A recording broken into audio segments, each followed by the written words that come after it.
this is Roger. Thanks for dropping by. This is not a normal Roger. This is called an absolutely cream-crackered Roger. It was a long day yesterday, but well worth it. Well worth it. Quite honestly, for me, the highlight of the day was meeting the couple that runs Speciotic Plants. Probably the best online seller in the UK by a lot. Good plants, lovely display, and a lovely couple. Very, very pleased to meet them. And I bought plants, and I bought them all from them. Nobody else got a look in, I'm afraid. Sorry. Sorry, Arthur at Burnham's, but that's just the way it went. I'll show, you can have a glimpse of those today, but as promised, I got 2 Oncidium types to do an Oncidium series like the Phalaenopsis series, as those are probably the second most common orchids that people grow in their home, because they're, you know, often for sale in the supermarkets, garden centres, you know, do-it-yourself stores, all that sort of stuff. So that was planned. But in addition to that, I got a couple of Cattleya types, because I'm not buying orchids, obviously, so I didn't get any Cattleya types, just the 2, again.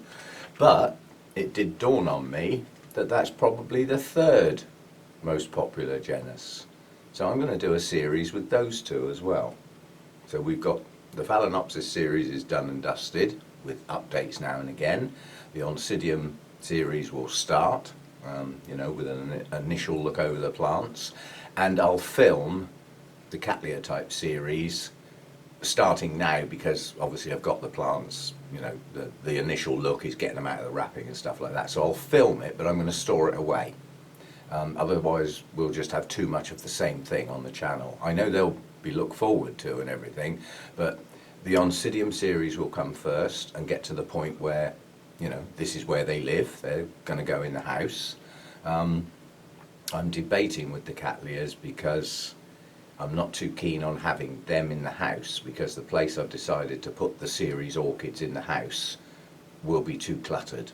So they may end up having to come out here, which is not quite the same thing. But I'll get to that. As far as the day went, picked up my 2 passengers, Lynn Smith, who's chairman of Wessex Orchid Society, and Christine Trinder, who is member of the Bournemouth Orchid Society and an active person on the Facebook group, and both watch the YouTube channel. So I had company in the car. It makes a change. I'm normally on my own, or with Hannah. Anyway, we had a tedious journey there, we'll say. A few incidents. We turned off for the services just before the bridge that goes across, you know, sort of the Bristol estuary to get you into Wales.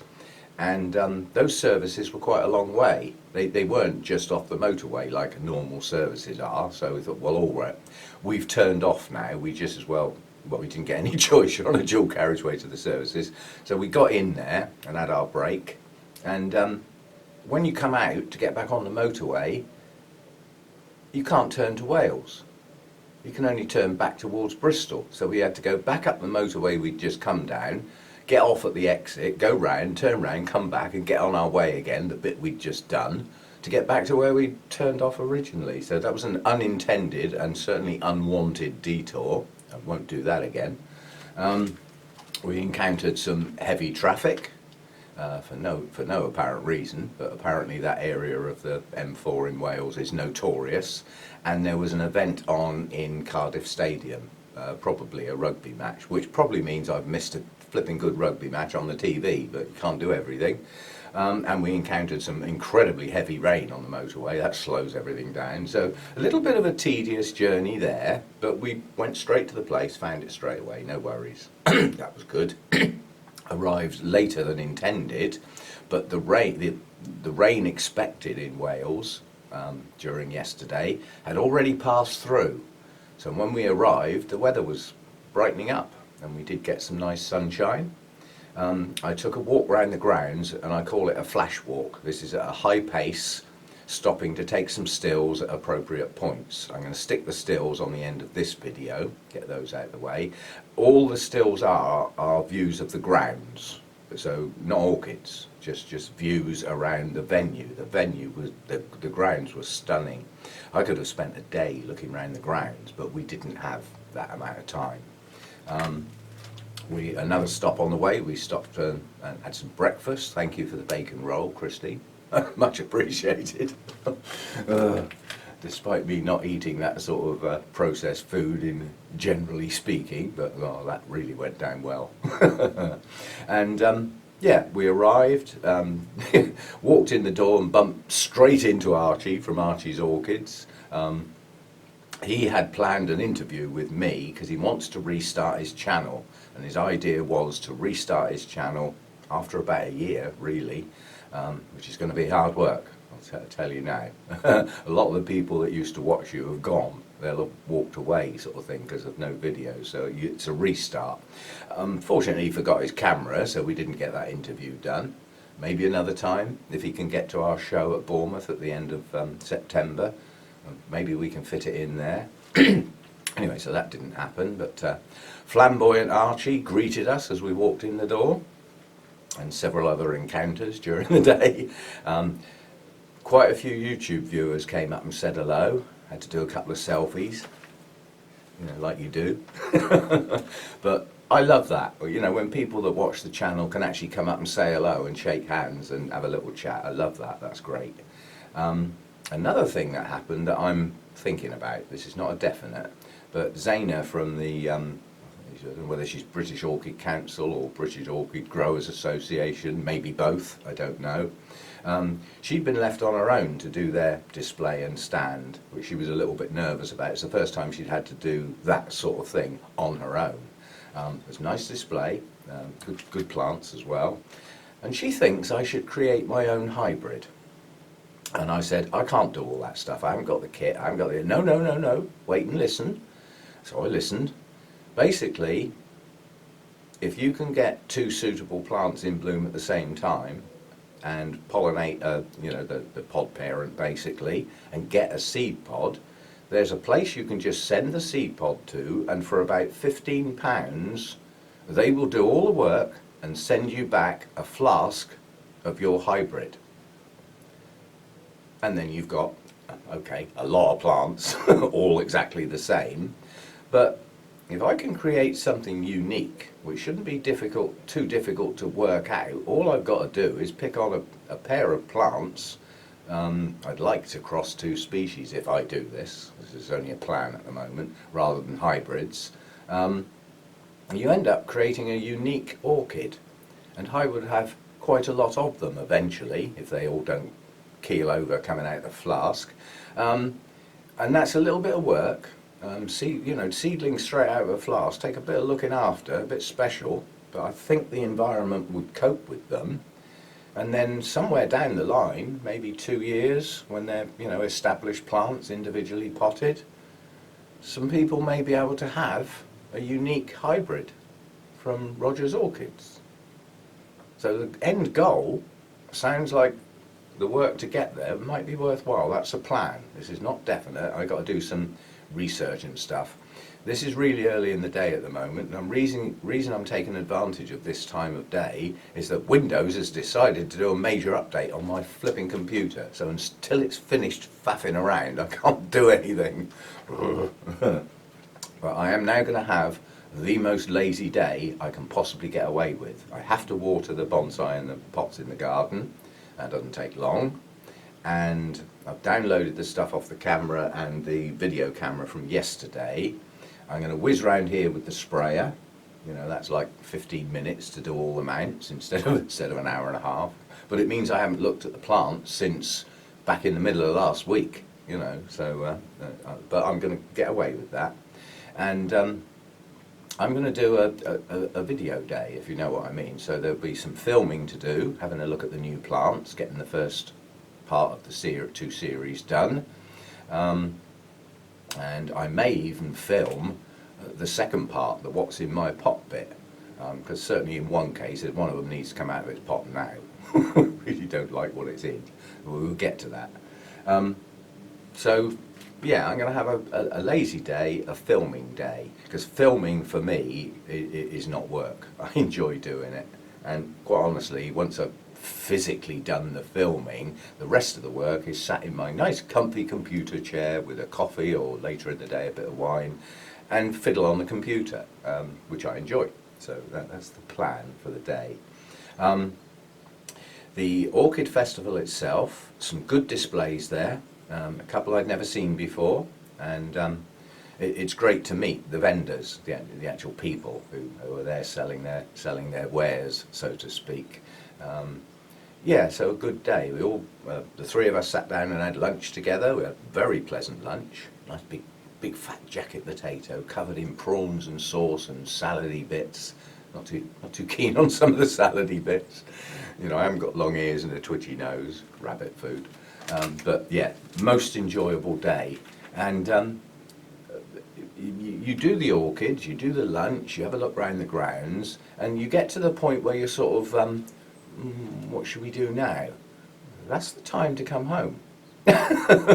Why stay there using up time that could be used better at home, flaked out in a chair, or in my case, in bed?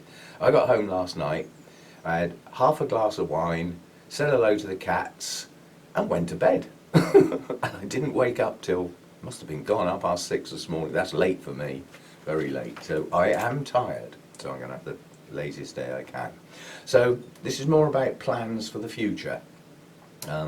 Today it's more about what's to come, and as I said, I've added in the idea of a new series with 2 Cattleya types. I'll tell you what I'll do, just to finish this video part off, I'm going to put the stills from the grounds yesterday on the end of this with a bit of music, so I'll add that on. It won't take long when Windows is finished. It's in around with my flipping computer. But I'm just going to get the camera down and you can have a glimpse of the 4 orchids I bought. But that's all you're going to get. They're not coming out of their bags or anything in this video. I want to keep them to do the series as we did the Phalaenopsis one. So I'll just get the camera down. Okay, still in their bags, which is all you're going to get today anyway. And as promised, 2 Oncidium types. And quite honestly, one of them was bordering on a must-have because I hadn't seen it before. So we've got a very delicate little Oncidium type here, very delicate. It's absolutely smothered in spikes, and quite a few of these spikes are still in bud. So if these last a reasonable time, this should be in bloom a nice long time. And then the other one is that's going to be a fair bit of Odontoglossum in that one. Lovely tiger markings on it and a beautiful lip. So that's the 2 Oncidiums. And then, I'm sorry, but this was Pretty Bloom's must-have. I saw this Cattleya in the distance and I saw the depth of colour in that frilly lip and I thought, I'm having that. I didn't even look at the price, I just picked it up and said, I'm having that. And the guy from Speciotic Plants, sorry I can't remember your name, but basically he did a salesman thing on me. He said, oh, if you like Cattleya types, come and have a look at this Laelia. It's a very unusual cross. And it is a very unusual cross.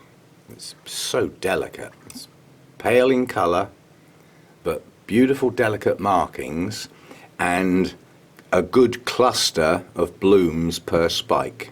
Now I like that. I mean, some of the Laelias are single bloom spikes, you know, in the species arena. But 2 nice spikes on here, a couple of buds still to open. This Cattleya has 1 spike open, another set of buds, and has 4 growing leads. Now when I picked it up because of that, Pretty Blooms, and then when I looked at the plant I thought, hello, we got a good one here. That's got 4 growing leads on what is, given the number of total bulbs, that's pretty good going. One of them's already in spike, and it's highly likely at least one of the other 2 will spike later. So this could be in bloom quite a long time. It'd be good to get that in some decent light later and actually film that properly. So that's the 4 that I got. Cattleya hybrid, Laelia hybrid, and 2, this is going to be an intergeneric of some sort. I think they've all got proper names on them. And then this lovely delicate little Oncidium, which I'm really looking forward to getting that out and having a good look over it. So that's the 4. And they will form 2 separate series as planned. I don't think anything dramatic happened here yesterday, but we must have had a fair bit of sunshine yesterday while I was away, because the header tank for the hydrofogger had gone down quite a bit. That's the telltale sign that it's been warm in here, obviously. So some things went on here, but as I said, today is going to be the laziest day I can get away with, and the only thing that's going to get done out here, I've topped the header tank up now, so that'll last today. I still have to get out here with the watering can and keep my trays wet for when the fan comes on. Helps with the humidity and a little cooling effect, not much, but some. And then I totally soak the floor. If it's going to be a warm day, then I just soak the floor, and that gives off a lot of humidity. And also helps with cooling, you know. Water evaporating off of concrete has got to have an evaporative cooling effect, so it does help. Yeah, so good stuff. I had a chat with a couple of people about hibiki. Peter White got a job lot of these, whenever it was when I got mine, at the Bournemouth Orchid Society meeting Friday night. There were 3 of these on the competition tables, and they were all bought at the same time from Peter White, same vendor. That's Orchid Accessories, the website, but at the smaller shows he brings plants, but he doesn't tend to take plants to the bigger shows because obviously the big vendors are there, and he doesn't class himself as a large plant vendor. It's more accessories. But we had a big discussion because all the others were potted, so they were upright. And when they're upright, they tend to produce smaller canes, so it's a more compact plant, but the blooms are all hidden away in the leaves. And I said, oh, mine doesn't work like that. Because I potted it upside down and the canes are pendulous, it's probably nothing more than gravity, but they tend to grow longer canes, and in the main, the blooms are at the base of the cane, where there's no leaves. So my blooms are not all cluttered up with the leaves. So 2 people scratched their head and thought, actually, I'll give that some thought. But, you know, the blooms on this display, an awful lot better. They show themselves so much better. You know, if you could imagine if the blooms were all tucked up in here, wouldn't be so good. So, yeah, that worked well. That was good. The poor old orange vanda is now dumping its blooms on the first spike. The second spike opened about 5 days later, so that'll start to go over the next week or so, so that'll be out of bloom for a while. The big purple one's still hanging in there. So far it's dropped 2 blooms. The rest will follow, but these opened over quite a long period. These opened over a period of about 2 weeks. So this is going to be in bloom still for a while. And then we'll see what happens then. It may spike again this year, it may not. But obviously when you're looking, I mean, this is a reasonable sized plant. It has got a good root system. It's grown a lot of new ones this year. But producing a spike and maintaining it that big, it takes a lot out of the plant. It really does. I don't know whether it was last year or the year before, but it spiked in the winter and it really didn't do the plant any good at all. It didn't have the light levels or the warmth to be active enough to support that spike really, and the leaves got patchy, and it looked like it was going downhill, but it managed to pull through, and then the warmer weather came and it perked up again. And quite honestly, those leaves that were in a real sorry state have mostly recovered. There is a bad one in here where you can see the patchiness at the base of that leaf. Well, that patchiness and, you know, deterioration was on a lot of the leaves, and most of them have recovered. Most of them. I mean, that one's a bad one. That didn't recover. But it hasn't dropped the leaf. You know, it's still in there, and it's still got enough green to do some photosynthesis. But yeah, that was a struggle that particular winter. So with that plant, it's obviously not a good idea to let it spike in the winter months. It takes too much out of the plant. Doesn't do it any good at all. I'd hate to cut a vanda spike off though, but for the sake of the plant, you know, sometimes these things have to be done. I got caught on Friday. I was around my sister's, a big, well, not a family gathering, more of a friends gathering. My sister's other half, his father had just died, plus a good friend of the family had just died, so there was a big organisation of what's happening about funerals and stuff like that. And in the middle of all that, I got a phone call from a number I didn't recognise, so I ignored it. And then it went off again, like 15 seconds later, and I thought, well, that's somebody who really does want to speak to me, rather than a pest call, as I call them. And it was the guy from the Bournemouth Orchid Society who organises the programme, the speakers programme. And he started off with "Pretty Please," and basically the speaker that was supposed to come on Friday evening for the meeting was unavailable for contact. Emails, many phone calls, voice messages, not a light. So the guy was anticipating a no-show. Just not turn up, not let anybody know. It's flipping outrageous to be that rude. When you book something up like that and you've got a whole Orchid Society, you know, it's pre-billed that you're going to be there, this is what the talk's going to be out, and to just not let anybody know you're not coming. So anyway, he said, a while ago you told me you had a talk that you could do as an emergency. Well, can you do it? So Friday afternoon I had to dig the talk out and listen to the YouTube version to see what I said, you know, because you know it's a silent movie at the, you know, when I do it for real. So I had to sort of rehearse, and then I had to do my talk Friday evening. So that was unexpected, and went down very well, as it did the time before. And now I'm getting pushed from both Orchid Societies to get another talk ready. So, you know, I've done 2. I've got another one that's for non-Orchid Societies, a little one. That one can remain static, that doesn't need mucking about. But I got to think of a new talk to do now and get it done, you know. So that came up on Friday.